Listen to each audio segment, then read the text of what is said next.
একটা খবর প্রচারিত মানে প্রকাশিত হয়েছে, সেটা হচ্ছে কলকাতায় মোশাররফ করিম এবং স্ত্রীর উপর আক্রমণের ঘটনা ঘটেছে। সেখানে আওয়ামী লীগের নেতাকর্মী বা সমর্থক বা যাই হোক না কেন তারা আক্রমণ করেছেন এবং সেটা আসলে সব জায়গায় একই সাথে ছড়িয়ে পড়েছে। মোশাররফ করিম ভীষণ রকমের জনপ্রিয় মানুষ এই দেশে। তিনি অনেক বছর যাবৎ নাট্যাঙ্গনে টিকে আছেন, তিনি সিনেমাও করেন, তিনি মানে একদম প্রথম সারির অভিনেতা যাকে বলে, এটা নিশ্চয়ই সবাই আপনারা জানেন। বছরের পর বছর তিনি টিকে আছেন সিনেমা এবং নাটকে। মোশাররফ করিমের উপর হামলা কাজেই একে দাবানলের মতো সব জায়গায় ছড়িয়ে গেছে যে মোশাররফ করিমের আওয়ামী লীগের মানুষজন এত খারাপ, মানে যেখানেই যায়, বাইরে গেলেই তারা একটা ডিমের উপরে তাদের কি যে আস্থা তৈরি হয়েছে যে যারাই যায় তাদেরই একটা ডিম মারার কর্মসূচির মধ্যে থাকে, তারা হেনস্থার মধ্যে কর্মসূচির মধ্যে থাকে। এটা একটা বাইরে গেলে একটা সবার জন্য আতঙ্কের ঘটনা, সবার জন্য না, মানে তাদের বিরোধী পক্ষের জন্য একটা আতঙ্কের ঘটনা হয়ে গেছে। এদিকে হাসনাত আবদুল্লাহ সেখানে অক্সফোর্ডের এখানে একটা ইউনিয়নে, ডিবেট ইউনিয়নে তিনি গিয়েছেন, সেখানেও ধাওয়া পাল্টা ধাওয়ার মতো ঘটনা ঘটছে। সেটা নিয়েও অনেক তর্ক বিতর্ক নানা কিছু ওইখানে চলছে এবং এই ঘটনার মধ্যে হচ্ছে মোশাররফ করিমের এই ঘটনাটা আসলো। হাসনাত আবদুল্লাহর সাথে এই ধরনের একটা জায়গা তৈরি হবে, এটা তো স্বাভাবিক। কারণ হাসনাত আবদুল্লাহ বৈষম্যবিরোধী ছাত্র আন্দোলনের নেতা ছিলেন, এখন এমপি, আওয়ামী লীগের পুরো এগেনস্টে তিনি একদম সব কিছু করেছেন। কাজে হাসনাত আবদুল্লাহ খুব আরামসে কোনো জায়গায় কোনো কিছু করে আসতে পারবেন এটা ভাবাই যায় না। এই ধরনের ঘটনা ঘটবে কিছু, এটা আগে থেকে জানা। কিন্তু মোশাররফ করিমের উপর এমন কেন? মোশাররফ করিমের উপর এমন কেন? কারণ মোশাররফ করিমের হচ্ছে যখন আন্দোলন চলছিল,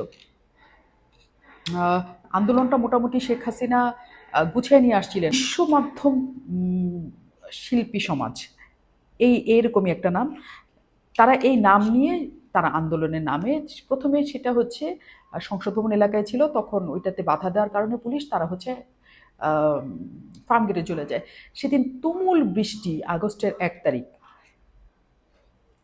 সেই 1 তারিখে দাঁড়িয়ে স্বৈরাচার নিপাত যাক, গণতন্ত্র মুক্তি পাক, নূর হোসেনের সেই বিখ্যাত স্লোগান, সেই স্লোগানকে ব্যানারে না লিখে শিল্পী সমাজ নেমে গেল। শিল্পী সমাজের মধ্যে কারা ছিল?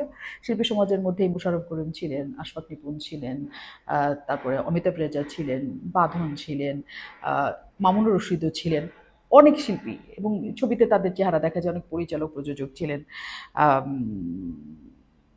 তো তারা নেমে যান এবং প্রথমবার আসলে যখন ছাত্রছাত্রীরা, এমনকি বৈষম্য বিরোধী ছাত্র আন্দোলনের নেতারা পর্যন্ত বলে নাই শেখ হাসিনার পতনের কথা, এই শিল্পী সমাজ সেদিন প্রথমবারের মতো বলেছিলেন যে শেখ হাসিনার পতন চাই। তারা সেই স্লোগানও দিয়েছিলেন। আমার সেদিন স্পষ্ট মনে আছে, আমরা যখন নিউজ রুমে কাভার করছিলাম তখন আমরা খুবই মানে অবাক হয়ে এই স্লোগান শুনছিলাম যে শিল্পী সমাজ যে এই স্লোগান দিচ্ছে, কিন্তু তারা সেটা দিচ্ছিলেন তুমুল বৃষ্টির মধ্যে, তারা সেই স্লোগান দিচ্ছেন যে শেখ হাসিনার পতন চাই। এবং ওইটাই কিন্তু পরবর্তীতে অনেক ছড়িয়ে গিয়েছিল। তার পরবর্তীতে সবাই একে একে নামতে শুরু করে এবং তখন সবাই মিলে একসাথে শেখ হাসিনার পতন চাই। তো ওই আন্দোলনটার মধ্যে যারা বক্তব্য দিয়েছেন তার মধ্যে বাঁধন ছিলেন, মোশাররফ করিম ছিলেন, আশফাক নিপুণ ছিলেন। তাদের বক্তব্যগুলি আমরা টেলিভিশন যারা ছিলাম তারা সবাই মিলে প্রচার করেছি। এই যে প্রচারিত হয়েছে সেটা একটা বড় ঘটনা হিসেবে আওয়ামী লীগের কাছে অবশ্যই আছে যে মোশাররফ করিম তাকে গোলাগুলি, হত্যা, রক্ত এগুলো দেখতে চাই না। এগুলোর বাইরে আমরা থাকতে চাই, আমরা শান্তি চাই। নেমেছিল। স্বাভাবিকভাবে তাদের কাছ থেকে এই এই পতনের ঘটনাটা, আলাপটা যেহেতু শুরু হয়েছে, তারা এক ধরনের জিঘাংসার মধ্যে থাকবে, প্রতিশোধের মধ্যে থাকবে, এটা ভাবাটাই স্বাভাবিক। কারণ হচ্ছে এত বছর ধরে তারা হচ্ছে এই ঘটনার মধ্যে ছিলেন এবং পরবর্তী দেখা যায় যে এই দৃশ্যকল্পের এই শিল্পী সমাজের মধ্যে শহীদুল আলমও আছেন এবং অনেকেই আছেন যারা অনেক আগের থেকেই আওয়ামী লীগের দ্বন্দ্বের জায়গা ছিল, মানে শিল্পী সমাজ হিসেবে দ্বন্দ্বের জায়গা ছিল। সেই জায়গার থেকে আসলে সেখানে একটা দলীয় গোষ্ঠী এসে একত্রিত হয়েছিল। এই কারণেই মূলত মোশাররফ করিমের উপরে হামলার ঘটনা, মানে আওয়ামী লীগ বিদ্বেষের একটা ঘটনা। তো আওয়ামী লীগ নতুনভাবে নানা জায়গা থেকে ফিরে আসা শুরু করেছে এবং তাদের এগেনস্টে যারা যারা কাজ করেছে তাদের উপর এক ধরনের হামলা করে হোক, মিছিল করে হোক, প্রতিবাদ দিয়ে হোক, লিখে হোক, তাদের বট বাহিনী বুঝে না বুঝে অনেক কিছু লিখে হোক, তারা এক ধরনের জানান দেওয়ার চেষ্টা করছে। কিন্তু একটা জিনিসের মধ্যে আমার মনে হয় যে আওয়ামী লীগ যখন আসলে ফিরে আসার চেষ্টা করবে তখন এই ধরনের হামলার ঘটনা না ঘটে মানুষের মনের ভিতরে তারা কিভাবে ভালোবাসার জায়গাটা ফিরে নিয়ে আসবে সেদিকে বেশি মনোযোগী হলে বোধহয় মানুষই তাদের ফিরে নিয়ে আসার জন্য চেষ্টা করুন। প্রতিশোধের ঘটনা অনেকবার অনেক রকম করে নেওয়া যায়, সেটা ফিরে আসার পরও নেওয়া যাবে, অনেক কিছুও করা যাবে।